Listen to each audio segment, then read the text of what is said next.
বললাম তো যাবো না, এখন আমার বিয়ে টিয়ে করার কোনো ইচ্ছা নেই। একবার দেখ। আমি দেখবো না, তুমি ভালো করে দেখো। বয়স তো দিন দিন বাড়ছে, এখন না করলে আর কবে করবি? করবো না, প্রয়োজনে কুমারী হয়ে থাকবো। রে বাবা কি মুশকিল, ও তো বলছে বিয়ে করবে না, বাদ দাও না। কি বাদ দেবো? হ্যাঁ, ওর তো বয়স বাড়ছে নাকি কমছে? ঠিক আছে, আমি একবার বলে দেখি। আমি কি আসলেই বুড়ি হয়ে যাচ্ছি? না, আমি এখনো আগের মতো সুন্দর আছি। ওহ সরি, তুমি ঠিক আছো তো?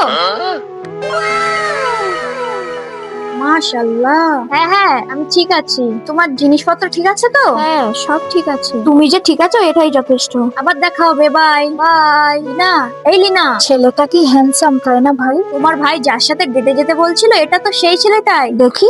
হ্যাঁ তাই তো, আমি রাজি। এত তাড়াতাড়ি মত বদলে গেল। লিনা, আউ বাবা গো, নাকটা ঘেচে গেল গো। তাড়াতাড়ি করো, অনেক দূর যেতে হবে। ভাবি, তোমার ফেস পাউডারটা দাও তো। এটা কি ড্রেস পরেছো? তোমার ভাবির মতো ড্রেস পরতে পারলে না? এটা পরেছি তো প্রবলেম কি? ভাল লাগে না, এটা করো না, ওটা করো না। এই শিখা, শোন শোন, দেখো তো এবার কেমন লাগছে। এবার খুব সুন্দর লাগছে। ভাই তাড়াতাড়ি চলো। বন্ধুরা, ভিডিওটা ভালো লাগলে নেক্সট পার্ট কমেন্ট করো আর লাইক সাবস্ক্রাইব করতে ভুলো না।